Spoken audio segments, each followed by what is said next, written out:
So, Section 740 of the DC Home Rule Act lets the president take over DC's police and run it from the White House.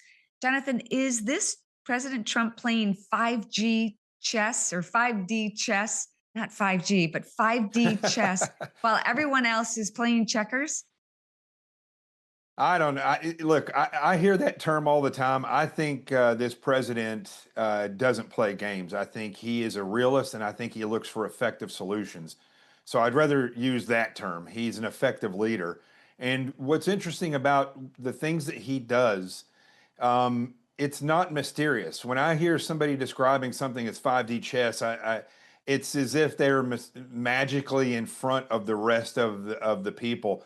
And I don't see President Trump as that. I see him as somebody who just makes effective decisions. And when you look at it that way, it's the same as when I go on to a show and I just tell the facts and the truth, and people are like, "Oh my gosh, you're amazing at what you do." I'm no more amazing than the next truth teller. I just tell the truth.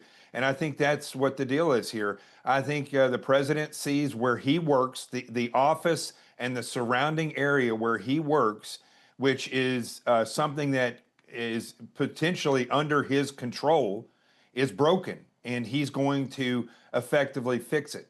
What I what has to be done though at the same time, the president can only roll out the carpet, but the people that have to walk down that carpet are people like Janine Pirro and the legislators and the different law enforcement officers and their bosses. That's where another problem comes from.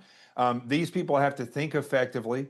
They have to move to change laws and different things that they can change in the municipality as well to keep these people off the street, and that is effective. And if they do that, they'll have a long-term effect. If they don't do that, even the best intentions by this president will be undermined. And that is where my real fear is at when it comes to the federal government.